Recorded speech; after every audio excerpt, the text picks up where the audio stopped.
prepared? What did he know about the South Group meeting the senior leaders of the Aam Aadmi Party? Aam Aadmi Party politically is preparing, it seems, for arrest of Arvind Kejriwal. If the Chief Minister gets arrested, who would fill in? Already Manish Sisodia and Sanjay Singh are in jail. Most of the portfolios are with Atishi and Saurabh Bhardwaj. If Mr. Kejriwal also is taken into custody, what is the way ahead for Aam Aadmi Party? The party is already making a political hue and cry. The Enforcement Directorate for now is keeping its cards very close to its chest.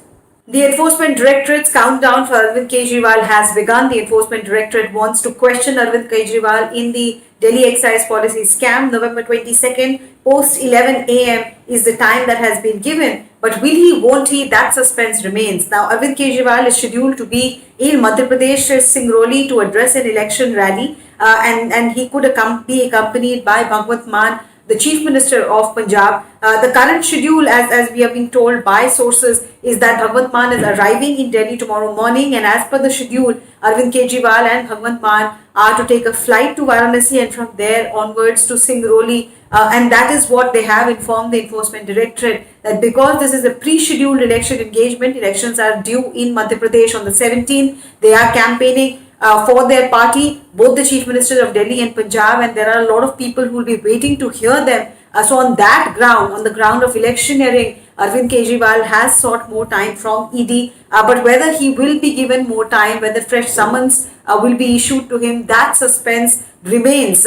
In the past also, we have seen Chief Ministers like Chief Minister of Jharkhand, Hemant Soren, not appearing on the first day of summon and asking for more time. And the ED usually under the Prevention of Money Laundering Act does give you 3 chances. But in this case, we are still waiting for a confirmation either from Aam Aadmi Party or from the Enforcement Directorate to tell us clearly if Arvind Kejriwal will ultimately not appear before the Enforcement Directorate on November 2nd post 11 a.m. Now, why does ED really want to question Arvind Kejriwal? The questioning is likely on 3 fronts. This is the first time he'll appear before the ED. Earlier in April this year, he had answered questions of Central Bureau of Investigation in the same case. But ED wants to have Kejriwal to answer 3-point questionnaire. Number 1, is the Aam Aadmi Party the real beneficiary of the liquor policy scam? That is the charge that the ED has made in the Supreme Court also during the bail hearing of Manish Sisodia. They have even said that we are legally looking at the option of making Aam Aadmi Party a party in the charge sheet, because the ultimate beneficiary, the proceeds of the crime went into the party coffer, and that was utilized allegedly to fight the elections in Goa and perhaps in Punjab also. So the first question for Kejriwal would be, is he aware that the party of which he is the national convener, that party's coffers were receiving ill-gotten money from this alleged corruption?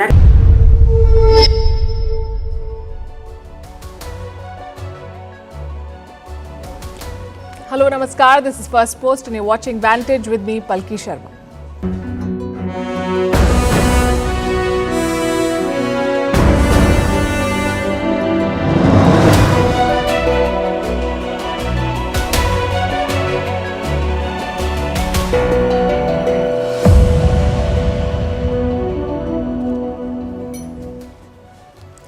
Day 27 of the war.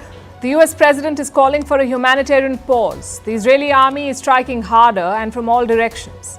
The death toll in Gaza is mounting. The West is waking up to the dangers of TikTok. It's a flush with misinformation and Hamas propaganda. India banned this app 3 years ago. In Pakistan, the economy may be in a shambles and the people may be suffering, but the government has announced a 45% pay hike for some bureaucrats. We'll tell you why. After border talks with China, the King of Bhutan is coming to India for 8 days. We'll tell you what to expect from the visit. Japan has announced a $113 billion package to tame inflation. Myanmar's rebels have taken control of important trade routes and China is mighty upset. In the UK, former Prime Minister Boris Johnson asked if hair dryers could kill the Wuhan virus, not making this up. And poisonous air is killing Indians. Who is to blame? And what are we doing about it? All this and more coming up. The headlines first. China mourns the death of its former Premier Li Keqiang. Flags flew at half-mast across China as his body was cremated. President Xi Jinping attended the ceremony along with other Politburo members. Pakistan starts deporting thousands of undocumented Afghans. Authorities are going from door to door rounding up refugees. Earlier, Islamabad had set a deadline of 1st November for them to leave the country. Vladimir Putin signs Russia's withdrawal from the treaty banning nuclear tests. The treaty signed in 1996 bans nuclear explosions anywhere in the world. Moscow says this move was necessary to establish parity with the United States. Storm Ciaran batters France and the United Kingdom. In France, 1.2 million people were left without power. Heavy rain and flooding is expected in 54 areas in the UK. And Team India marches into the Cricket World Cup semi-finals. They beat Sri Lanka by 302 runs in Mumbai. Batting first, India piled on 357 runs. Sri Lanka was never in the hunt, being bowled out for 55. It was the fourth lowest total in men's ODI World Cup.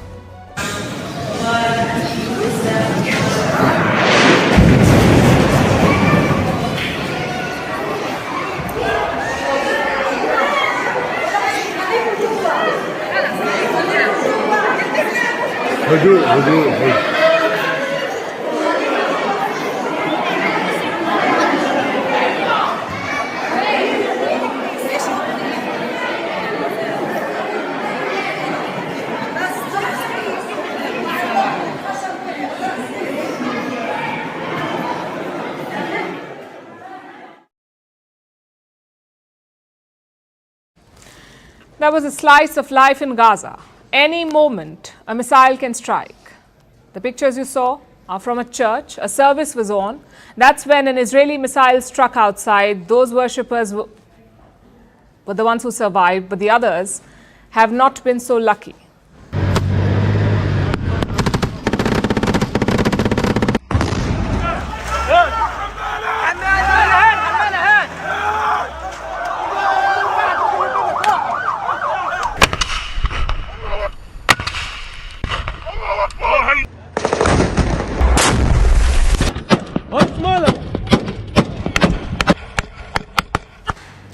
Israeli forces are pounding Gaza. Yesterday, they stepped up their operations. Israel says they've killed dozens of Hamas fighters and they're attacking from all sides. Tanks on the ground, warplanes in the air, and missile ships on the high seas in the west. Israel's defense minister was at the front lines yesterday. He said they're hitting Hamas on quote-unquote every level. I am impressed with the force's operations. It's a determined operation.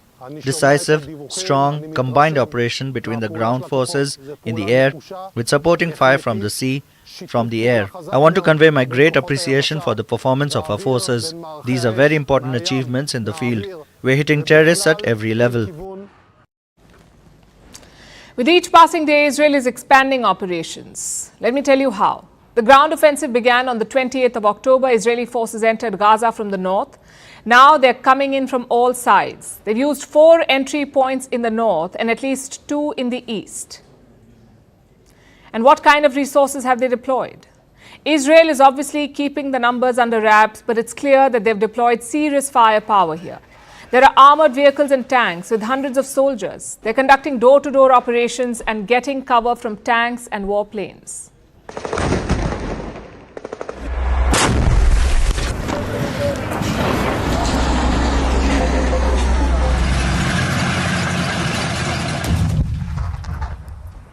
נשמח שה-76 שמשו לפגיעה בקו החוף מציר זריף עד ציר ברושור. האם קיבלת?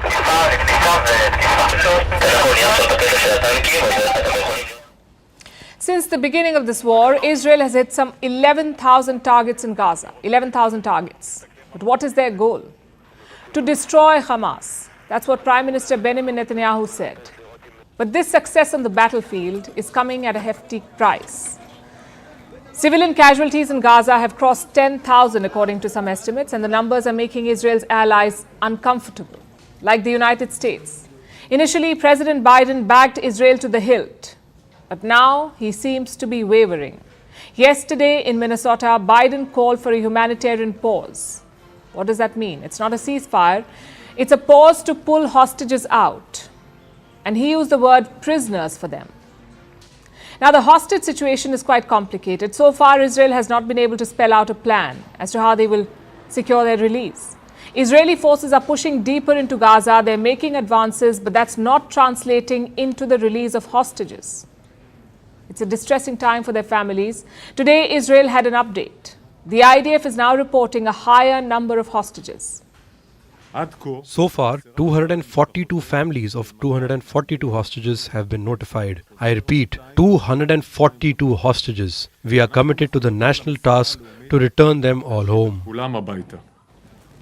Remember, it isn't just Israelis who were taken. There are other nationals too. These 242 hostages have passports from 25 countries, including from America. So Biden and his team are under pressure. They're facing questions, both from their political opponents and their own staff. There's a rebellion of sorts in the State Department. A few days ago, we told you about this. One of their officials had resigned. He was against U.S. military assistance to Israel. And privately, many more officials are speaking out. They've slammed Biden's Israel policy. Their boss, Antony Blinken, is facing a backlash in public. He appeared before lawmakers recently and he was greeted by protesters. Some had painted their hands red and were shouting slogans. And ethnic cleansing of the people of Gaza. Ceasefire now! Save the children of Gaza! Save the children of Gaza! What was Blinken's response? We support our allies. That's what he said. At the same time, he also called for a humanitarian pause, same as his president. And this is a message that he will now personally deliver to West Asia. He's visiting the region again. It'll be Blinken's second visit in less than a month. He'll go to Israel and Jordan. And it's a tough assignment because the situation on the ground is worsening. Yesterday, Jordan pulled out its envoy from Israel, and now Hamas is threatening more attacks. A senior official has spoken out. He hailed the October 7th attacks and he said they'll repeat it. He said Hamas will carry out many such attacks. إسرائيل دولة لا مقام لها على أرضنا. إحنا الدولة لابد أن نزيلها. لذلك إحنا لا نخجل من نقول ذلك بكل قوة. إنه إسرائيل لازم نأدبها وحنأدبها مرة ثانية وثالثة، ومش هذا حتكون طوفان الأقصى أول مرة، لا حتكون ثانية وثالثة ورابعة، لأنه إحنا لدينا إصرار ولدينا قرار ولدينا إمكانيات. With threats like these, Israel is unlikely to ease the assault. A humanitarian pause looks hard to achieve. Expect more strikes and more casualties.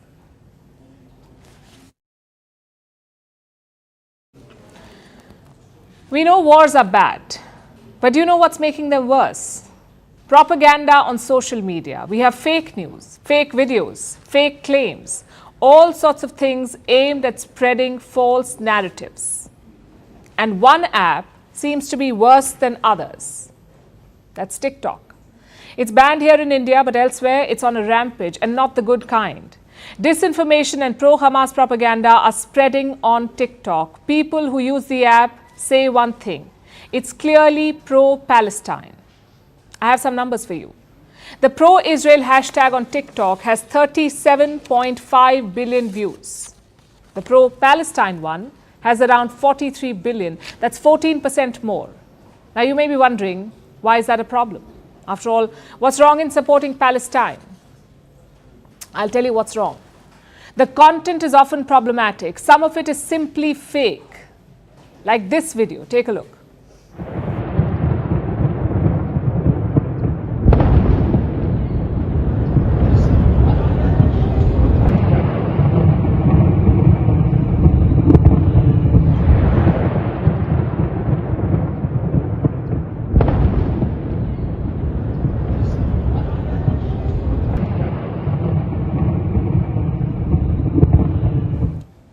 Looks scary, right?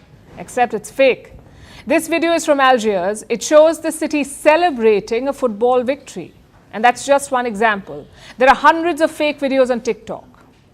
Then you have pro-Hamas propaganda, like calling Israeli victims mice. All of this has real-world consequences. It could lead to a rise in anti-Semitism, which is why many American senators want to ban TikTok. They say it's spreading hatred. The European Union is also calling for a crackdown. Last month, they pulled up TikTok's CEO. They gave him 24 hours to respond to misinformation. So what is TikTok doing about all of this? The company says it has removed more than 770,000 videos, also shut down 14,000 live streams. They've also hired moderators who speak Arabic and Hebrew. But I'm afraid it's not enough.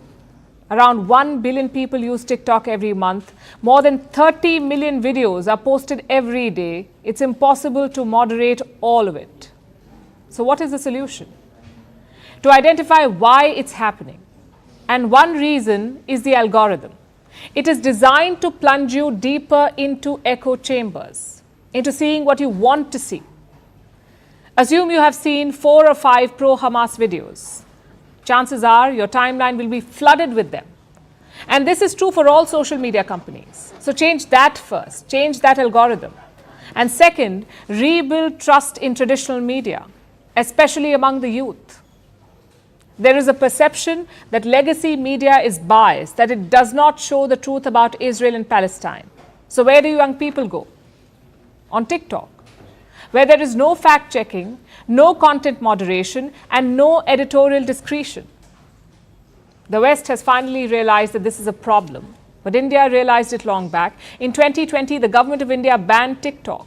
The reason was national security concerns. The US tried to ban it. Donald Trump issued an executive order to ban TikTok, but American courts overturned it. Now look where they are.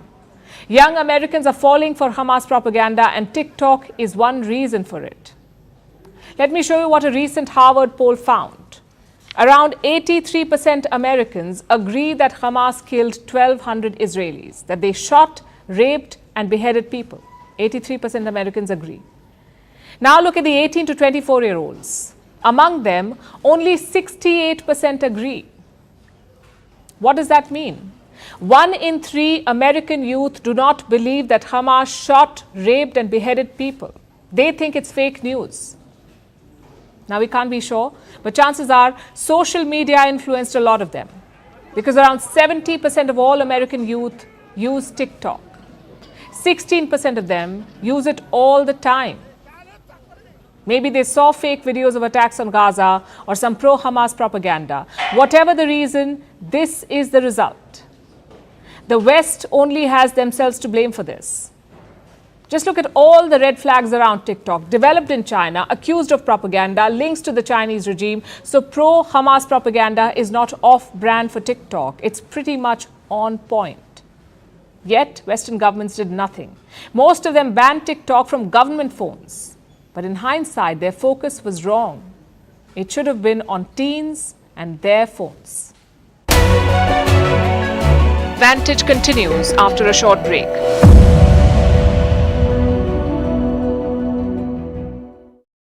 Point number 1 that Kejriwal will be asked to clarify. Point number 2 could be, why is it that in various conversations with the accused, for example, Mr. Nair, who's a key accused, who's an aide of Mr. Kejriwal and Mr. Sisodia, multiple witnesses have confirmed that Mr. Nair in his conversation, FaceTime conversations, have connected accused of Indo-Spirit, Samir Mahindru, with Mr. Kejriwal, where Arvind Kejriwal said that Nair was his man, Vijay Nair was his man. So why did he say so? Was he aware that Vijay Nair was negotiating with the South group and promising them that in lieu of money, hundreds of crores, the policy of Delhi liquor will be tweaked? Was Mr. Kejriwal aware of that? The third thing is that some witnesses have quoted, in the case of Amandeep Dahal, another accused in this case, it has been said by the Enforcement Directorate that Arvind Kejriwal at one point said that 100 crore is required by the Aam Aadmi Party to fight the elections. Did he say this? Did this 100 crore actually get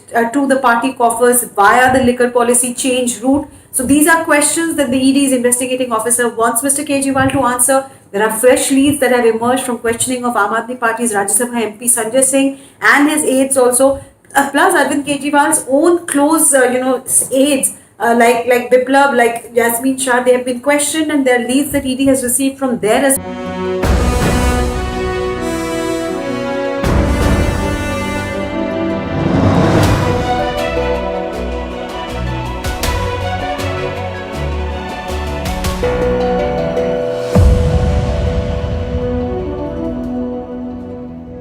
It should have been on teens and their phones.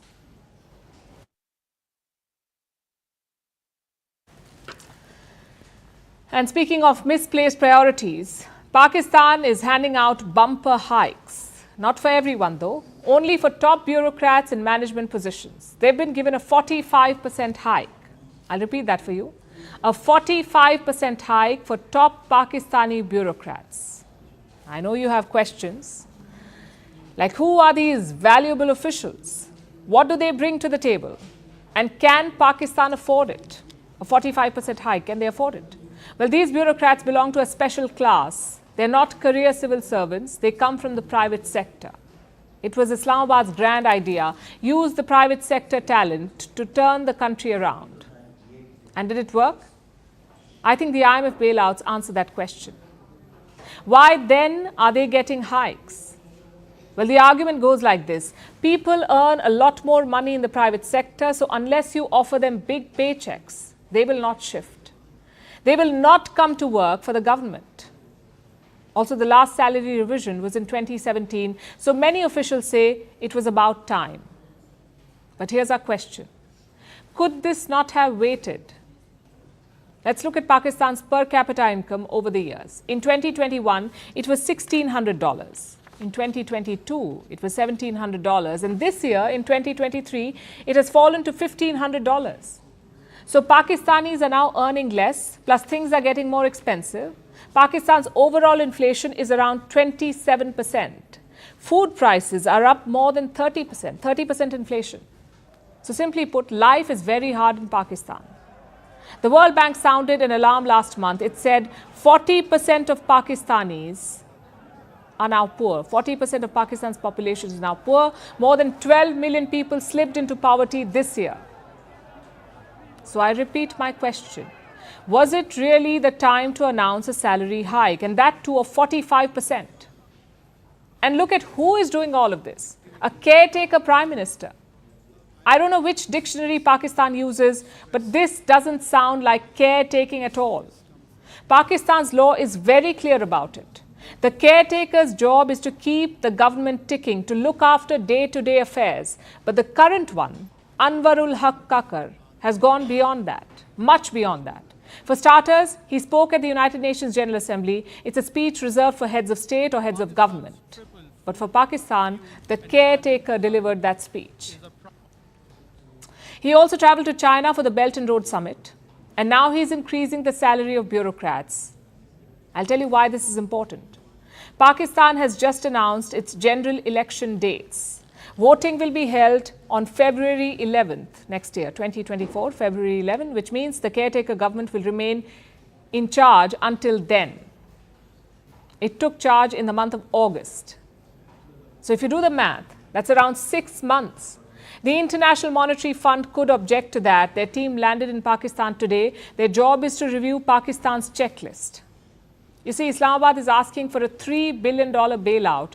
The IMF has agreed, but with conditions, like increasing state revenue, hiking taxes, cutting subsidies. The IMF team will review the progress made, and if they're happy with the progress, the funds will be released. If not, Pakistan could be in trouble. Now, reports indicate the caretaker setup could be a red flag, especially if prolonged. It could put the IMF bailout at risk. As for the remaining checklist, Pakistan seems confident. This week, they jacked up gas prices. Around 57% households have been asked to pay a fixed tariff. And how much is that? Around 400 Pakistani rupees every month. That's around $1.4. It may not sound like much, but when your budgets barely balance, it's make or break.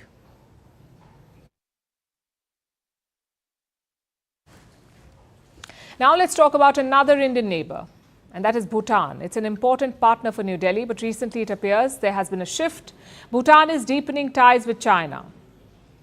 As of today, they don't have a formal diplomatic relationship. Bhutan and China, they don't have a formal relationship, but that's set to change. Beijing wants to normalize ties with Bhutan. As for India, they've been watching from the sidelines so far, and watching in concern, because Indian interests may be compromised. Will the king's visit change things? He'll land in India tomorrow. He'll spend the next 8 days here. In New Delhi, he'll meet Prime Minister Modi and then embark on a tour of 2 Indian states, Assam and Maharashtra. It's a long visit and an important one. Also, his second visit this year. He came in the month of April too for 3 days. This time, though, the equations are more delicate. The spotlight will be on Bhutan's relationship with China and their border dispute. Last week, Beijing threw a curveball. It hosted Bhutan's foreign minister. This was a first. Like I said, Bhutan and China do not have diplomatic ties. In fact, Bhutan has no formal ties with any of the P5 countries, the 5 permanent members of the UN Security Council. They have no missions or ambassadors in Bhutan. That's because the kingdom does not want to get caught in big power politics. So it conducts its business through India. And since there are no formal ties with China, there was no question of a ministerial visit in the past. But now it's happened. Not only did Beijing host Bhutan's foreign minister, they also struck a deal of sorts. Bhutan and China issued a joint statement. They held a round of boundary talks. And this was another first, because the last round of talks happened only 7 years ago. And finally, there was an announcement. China wants to normalize ties with Bhutan, and Bhutan's foreign minister appeared keen. Let me quote from what he said. Both sides have firm determination and a sincere desire to demarcate their boundaries and establish diplomatic relations at an early date. The disputed border is the biggest obstacle, but Bhutan appears eager to finalize a deal. And once that is done, they can normalize ties, which means Bhutan will engage directly with China, and Beijing will have an embassy in Thimphu. Where does that leave India? With a new challenge, the challenge to deal with Chinese presence in Bhutan. And that's just one part of the problem. India's immediate worry are the border talks. Let's go back to that statement from the foreign minister. It spoke about a firm determination to demarcate the boundary. Those are the words he used, a firm determination, meaning their discussions will continue. Bhutan will engage with China and disputed territories will be discussed. This includes Doklam. It's disputed. And from India's point of view, it's strategically critical. So much so that in 2017, India sent troops to defend Doklam. China tried to build a road through the region. India stepped in to stop the construction. For 73 days, there was a standoff between the two militaries, India and China. 73 days. Finally, both sides pulled back. That's how important Doklam is for India. If you look at the map, you'll understand why. Doklam is close to the Siliguri corridor. It is also called the Chicken's Neck. It connects India with its northeastern states. If China controls Doklam, it can cut off India's access to the northeast. So in 2017, India intervened on behalf of Bhutan.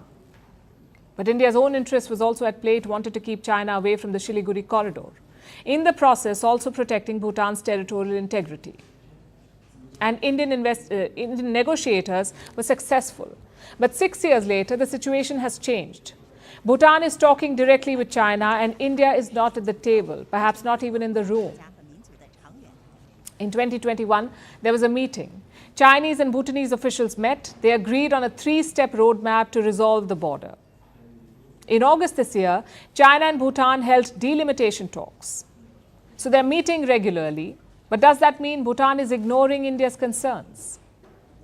Well, not really. Last week, when Bhutan's foreign minister was in China, he was not traveling alone. Reports say Bhutan's ambassador to India was with him. His name is Major General Vetsop Namgyal. Before becoming ambassador, he served in the Royal Bhutan Army, and he's an old India hand. He became ambassador to India way back in 2009. So Bhutan is not ignoring Indian interests. And the king's visit will help. Both sides can exchange notes, they can address concerns vis-a-vis China. But can India get Bhutan to change its mind on the boundary talks? I think that ship has sailed. India's goal now should be to protect its interests, spell out its red lines to Bhutan, and monitor China's actions on the border.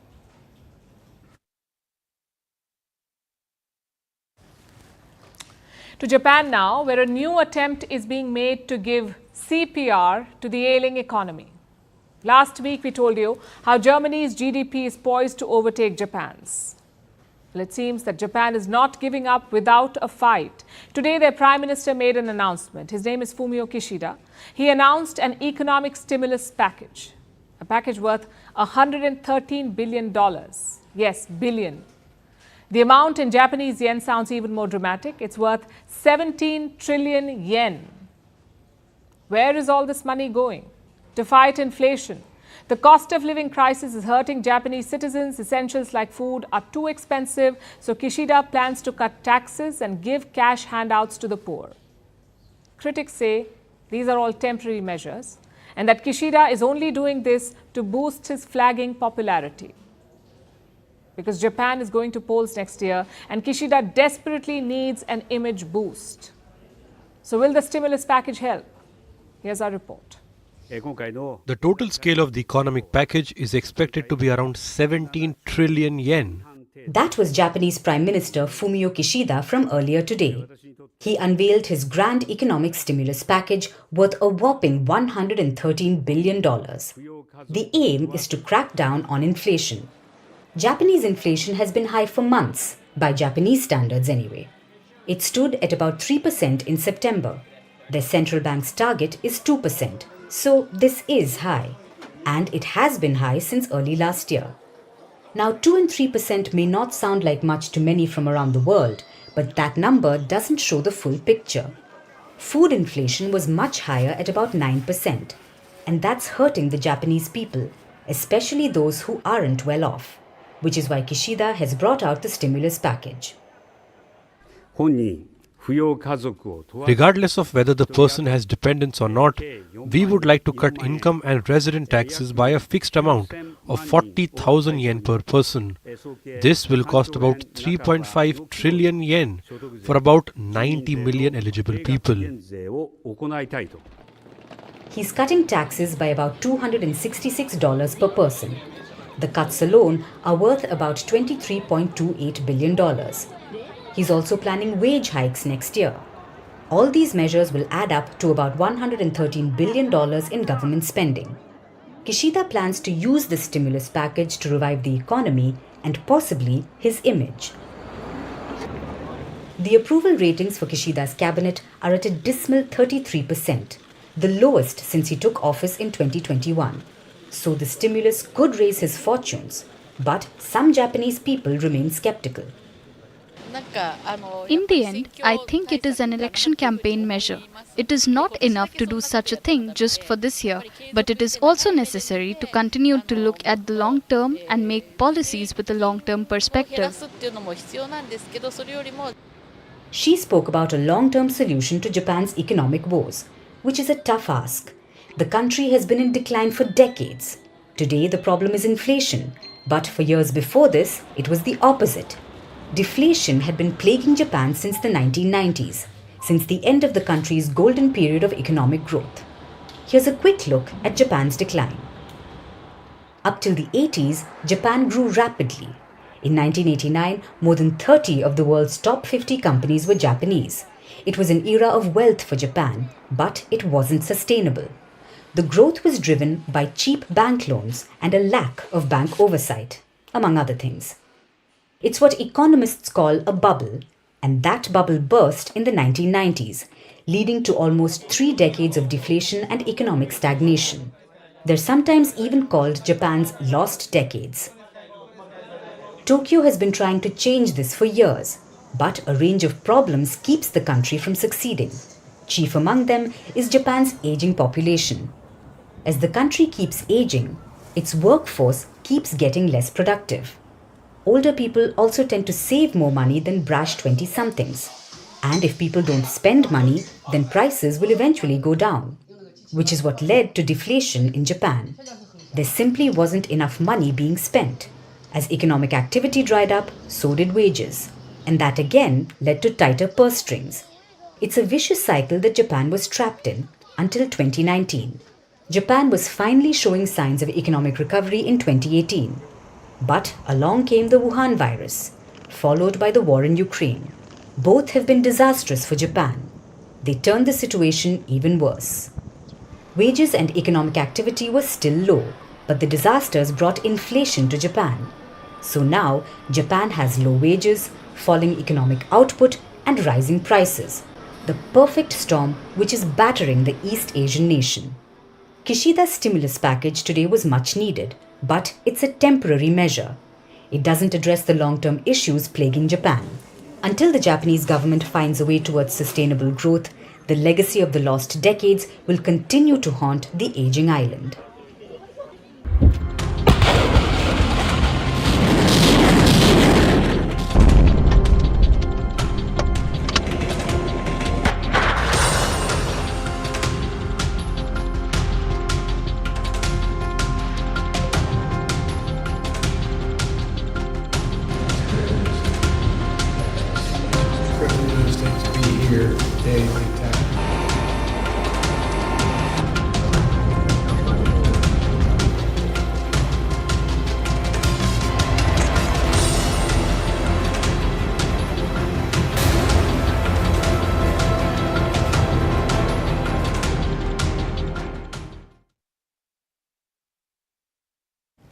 We haven't talked about Ukraine in a while.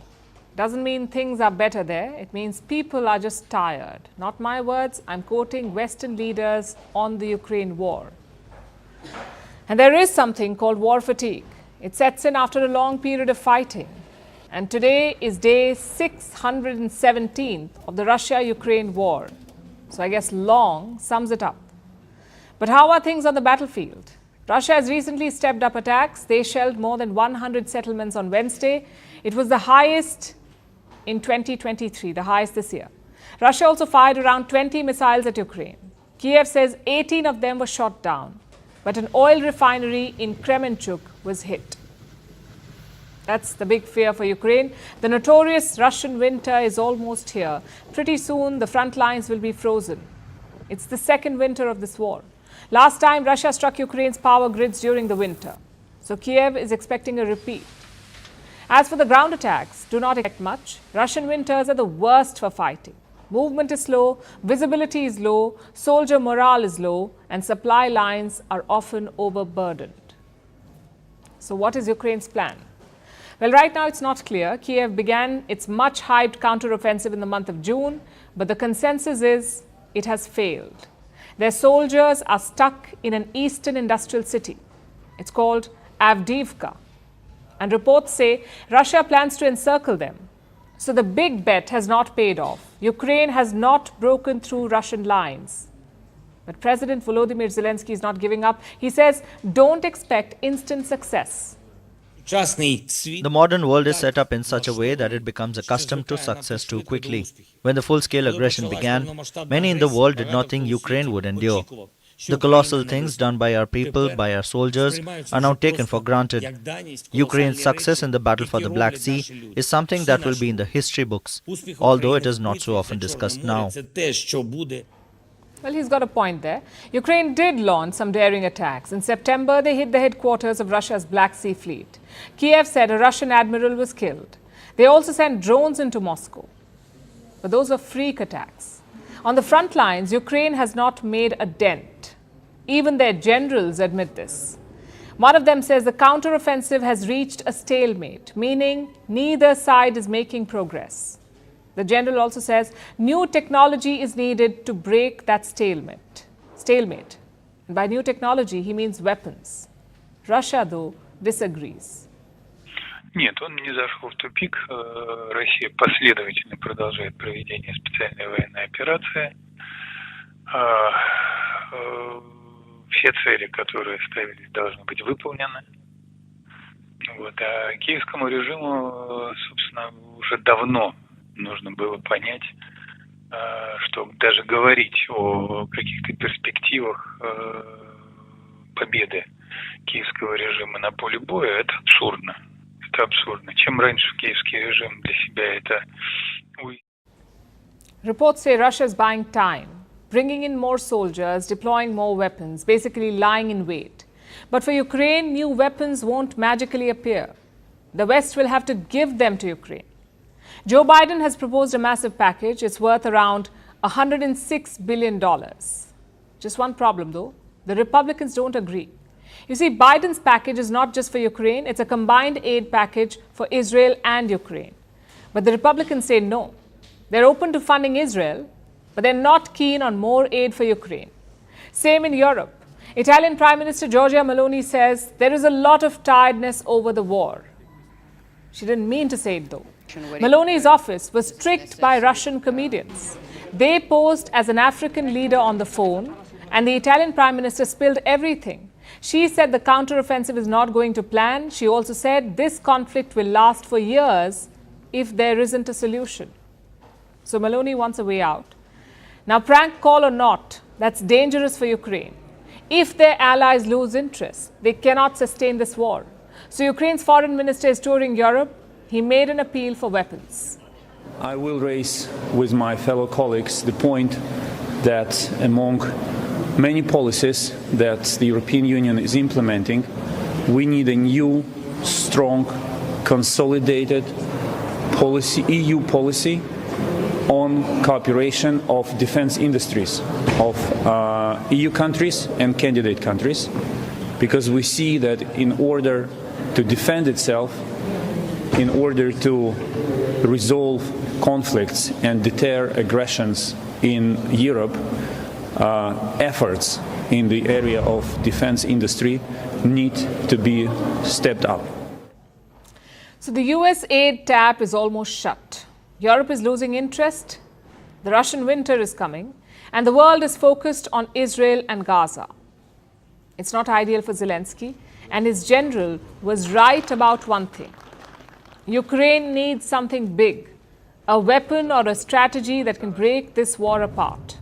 If not, the world will lose interest. Could the F-16 fighter jet be that weapon? Ukraine's pilots have already started training. Once their course is complete, the jets will arrive. Reports say around 60 of them. Of course, Russia has dismissed this.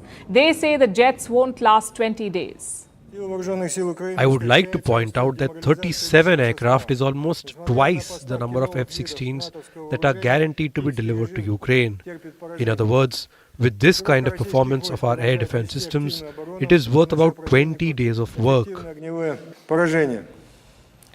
A stalemate helps Russia. It gives them time to regroup. But for Ukraine, it's a dangerous period. It's enough time for their allies to reconsider, to stop giving military aid. So this winter is one to watch out for. Vantage continues after a short break.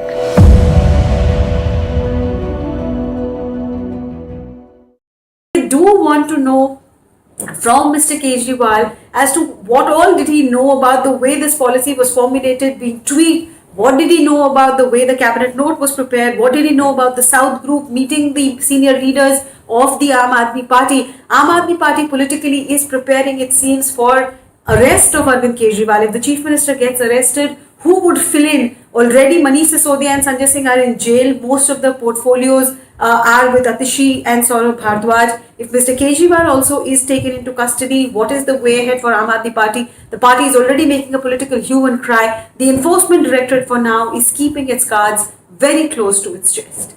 The Enforcement Directorate's countdown for Arvind Kejriwal has begun. The Enforcement Directorate wants to question Arvind Kejriwal in the Delhi excise policy scam. November 22nd, post 11 a.m. is the time that has been given. But will he, won't he, that suspense remains. Now, Arvind Kejriwal is scheduled to be in Madhya Pradesh, Singrauli, to address an election rally. And he could be accompanied by Bhagwant Mann, the Chief Minister of Punjab. The current schedule, as we have been told by sources, is that Bhagwant Mann is arriving in Delhi tomorrow morning, and as per the schedule, Arvind Kejriwal and Bhagwant Mann are to take a flight to Varanasi and from there onwards to Singrauli. And that is what they have informed the Enforcement Directorate, that because this is a pre-scheduled election engagement, elections are due in Madhya Pradesh on the 17th, they are campaigning for their party, both the Chief Ministers of Delhi and Punjab, and there are a lot of people who will be waiting to hear them. So on that ground, on the ground of electioneering, Arvind Kejriwal has sought more time from ED, but whether he will be given more time, whether fresh summons will be issued to him, that suspense remains. In the past also, we have seen Chief Ministers like Chief Minister of Jharkhand, Hemant Soren, not appearing on the first day of summon and asking for more time. And the ED usually, under the Prevention of Money Laundering Act, does give you 3 chances. But in this case, we are still waiting for a confirmation either from Aam Aadmi Party or from the Enforcement Directorate to tell us clearly if Arvind Kejriwal will ultimately not appear before the Enforcement Directorate on November 2nd post 11 a.m. Now, why does ED really want to question Arvind Kejriwal? The questioning is likely on 3 fronts. This is the first time he'll appear before the ED. Earlier in April this year, he had answered questions of Central Bureau of Investigation in the same case. But ED wants to have Kejriwal to answer 3-point questionnaire. Number one, is the Aam Aadmi Party the real beneficiary of the liquor policy scam? That is the charge that the ED has made in the Supreme Court also during the bail hearing of Manish Sisodia. They have even said that we are legally looking at the option of making Aam Aadmi Party a party in the charge sheet, because the ultimate beneficiary, the proceeds of the crime went into the party coffer, and that was utilized allegedly to fight the elections in Goa and perhaps in Punjab also. So the first question for Kejriwal would be, is he aware that the party of which he is the national convener, that party's coffers were received?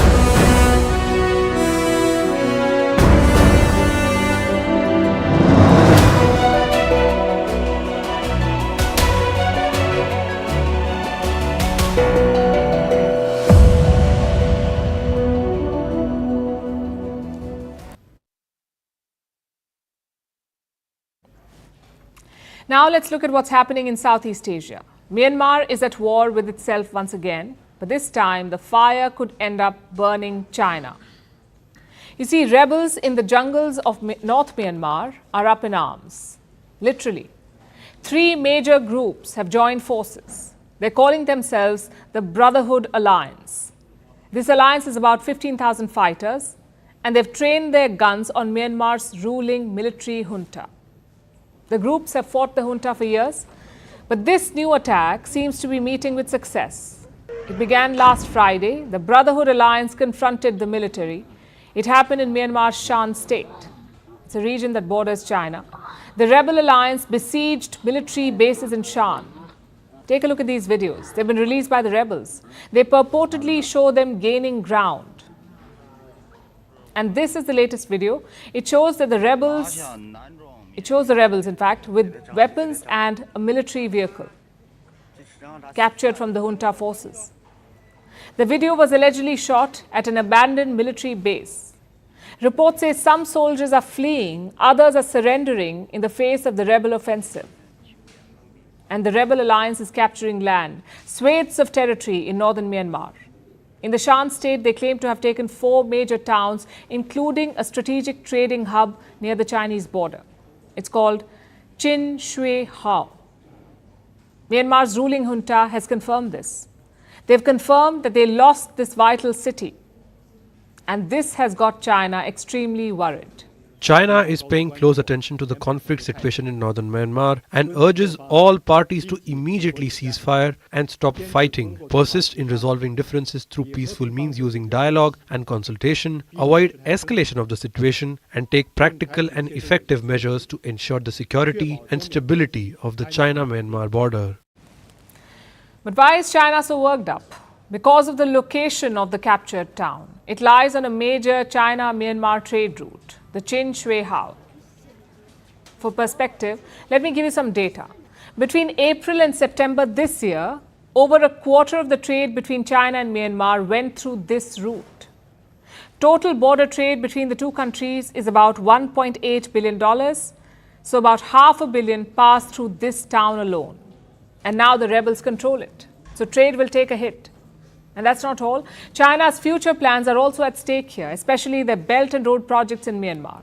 Violence in this region poses a risk to BRI, in this case to the China-Myanmar Economic Corridor. It's a $1 billion project. China has planned a $1 billion railway line.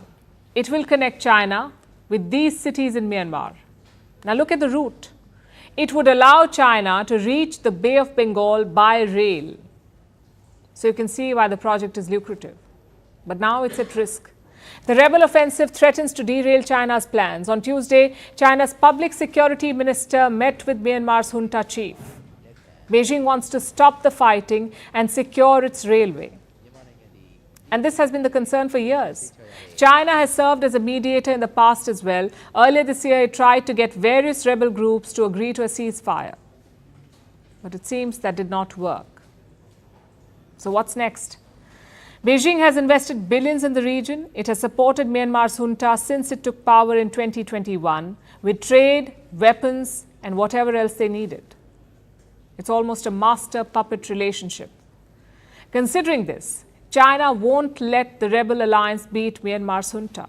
It will use every trick in the book to crush dissent, which means the success of this latest rebel offensive may be short-lived.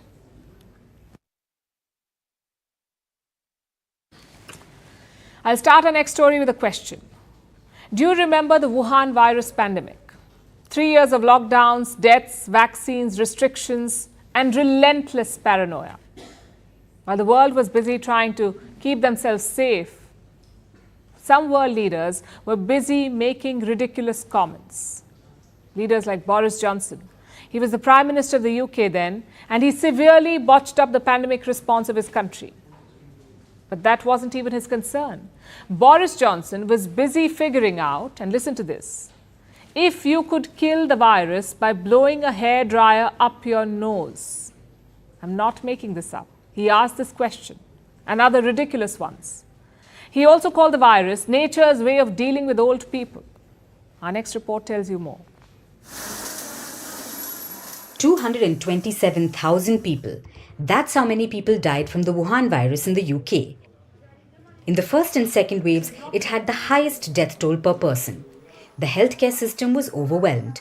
People were locked inside their homes and they couldn't even go meet their loved ones. But what was their Prime Minister doing? Boris Johnson was busy asking the hard-hitting questions like, does a hairdryer kill the virus? Yes, that's something that a world leader said. And it wasn't even the worst part. The UK is investigating the government's handling of the pandemic, and it has exposed its leaders, like Boris Johnson. One of his former advisors say Boris Johnson was frustrating. He was obsessed with older people accepting their fate.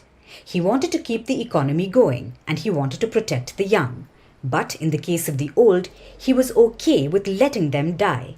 He said so in an exchange, and I quote, "COVID is just nature's way of dealing with old people." Imagine that. Thousands die in your country, and instead of trying to protect them, you call COVID nature's way of dealing with old people. Plus, many say Johnson wasn't up to the job. They called him terrible at handling the pandemic. They said he was oscillating between decisions. Tells you why the UK's COVID response was so bad. This was the government that was handling it. A government that was hosting lockdown parties. A government that was okay with old people dying. A government that just wanted to keep the economy running. But Johnson wasn't the only world leader who messed up. Remember Donald Trump? He was the President of the United States back then, a country with one of the highest COVID death tolls. And what did he do? He suggested injecting bleach to kill the virus. Then there was his Brazilian counterpart, Jair Bolsonaro. He compared COVID to a mild flu. Turkey's strongman leader was no better. Erdogan wanted to keep the economy going no matter what. Shows you the problem with mercurial world leaders. They place selfish interest ahead of public good. Donald Trump, Boris Johnson, Jair Bolsonaro. They were all the same. When the pandemic broke out, the world trusted these people. Their countries relied on them to do the best. But instead, they were busy suggesting quack measures. They were making ridiculous statements as thousands died. 3 years later, the world may have survived them, and some are even out of office. But it shows you why leadership matters in the face of a crisis.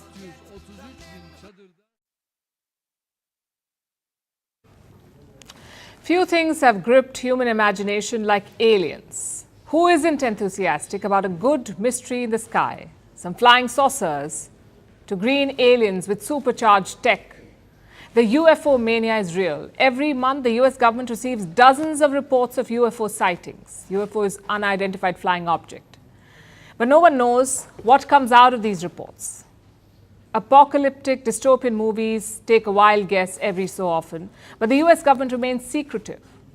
Now the Pentagon wants to let the alien out of the bag. It has launched an online reporting tool. It's a form where people can report first-hand UFO encounters to the government. So who can access this form and its data? And what will come out of this move? Our next report tells you. The year was 1957. A possible interstellar war was on the cards.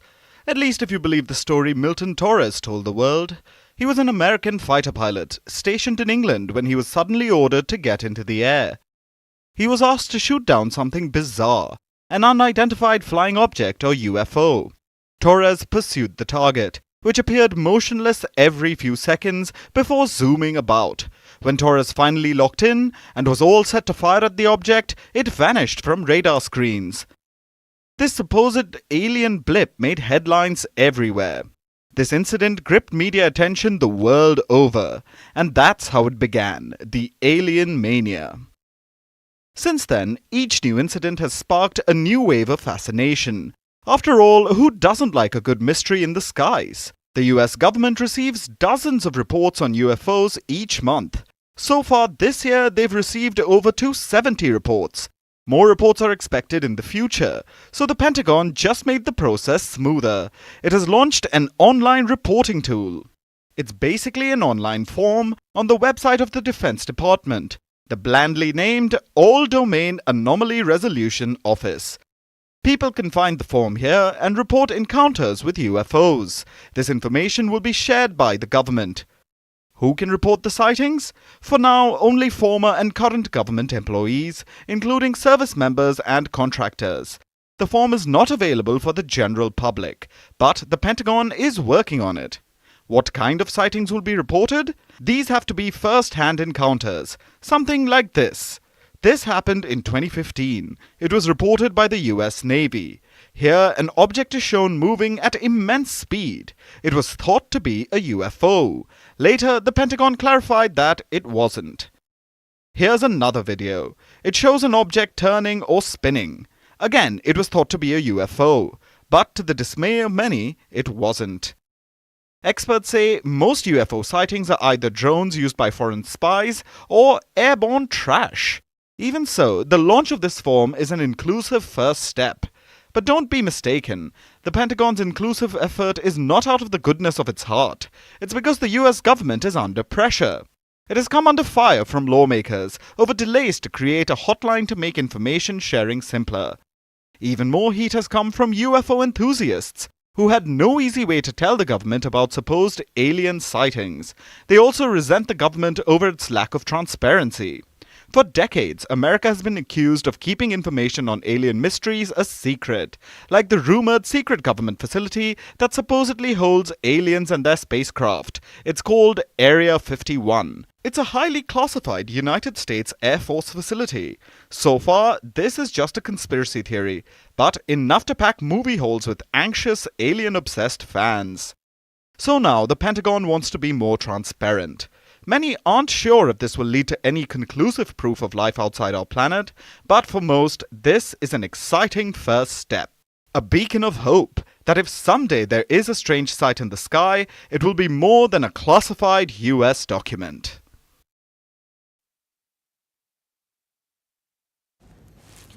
Winter is coming. If you've read or watched the Game of Thrones, you know this phrase is ominous. Many in India would agree, but for different reasons altogether. India is the most populous nation on the planet, the world's 5th largest economy, but also its 8th most polluted country. In many parts of India, the onset of winter is not just signified by a chill in the air, it comes with breathing difficulties and poor visibility, forcing schools and factories shut. This is especially true for its capital city, New Delhi, the 3rd most polluted city in the world after Lahore in Pakistan and Bhutan in China. In India, children under the age of 18 are prohibited from smoking. Yet those in Delhi smoke 15 cigarettes a day. That's because breathing the air in Delhi is equivalent to smoking 15 cigarettes a day. The situation is never good here. But matters get worse around this time of the year, when pollution begins climbing to poisonous extremes. It blankets streets in an opaque haze. Delhi's average air quality hovers between very poor and severe. In some parts of the city, it worsens to hazardous, with the air quality crossing 650 or 700 at multiple spots. What's a satisfactory level of pollution? Between 0 and 100. We're talking about 700 here. Delhi's air quality is way past what is acceptable. But this is hardly the only part of India that is having trouble breathing. Out of 30 most polluted cities in the world, 22 are in India. 22 out of 30 are in India. The reasons for this may differ. In northern India, this is the crop burning season. It accounts for a large chunk of the blame. But in Mumbai, India's coastal city, the culprit is construction. So different reasons, but the same result. The situation is grave, and India shares this crisis with many parts of the world, like Chad, Iraq, Pakistan, Bahrain, and Bangladesh, the most polluted countries in the world. They have consistently performed poorly. But this year, on odd days, some unexpected competition was seen, like northeastern America, that was covered in a hazy plume around June, or China, where the air quality is only worsening. As we speak, in Europe, 98% of the people are breathing highly damaging air. These are some of the richest countries in the world, and now they're eclipsing some of the poorest nations, at least in terms of the air they breathe. Now, this is a competition no one should be winning. And yet, year on year, more participants are joining in. I don't need to tell you why this is bad news. You already know it. Air pollution causes strokes, heart diseases, lung cancer, respiratory disease, even type 2 diabetes. Every year, about 7 million people die of air pollution. 7 million every year. India contributes to more than 1 million of these deaths. I'll repeat that for you.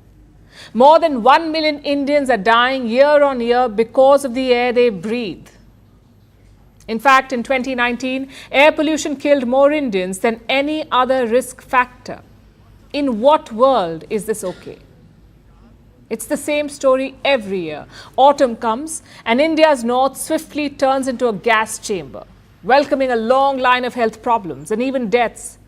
It hurts children and elderly alike, the poor more than the rich. But it's a problem for everyone. So what does the government do about it? It declares a public health emergency. Schools are shut, construction projects are halted, trees are sprayed with water, some farmers are given better crop disposal equipment. All while politicians trade bitter accusations over who is to blame. In fact, that's an important question. Who, in fact, is to blame? And are we even asking this question to our leaders? Or have we accepted this breath of death as fate? How often do we demand clean air? Is it on the manifesto of any political party? If yes, what have they done about it? If no, what have we done about it? It's time we did something. Demand cleaner air. Because in the end, it may not be the pollution, but our apathy that kills us.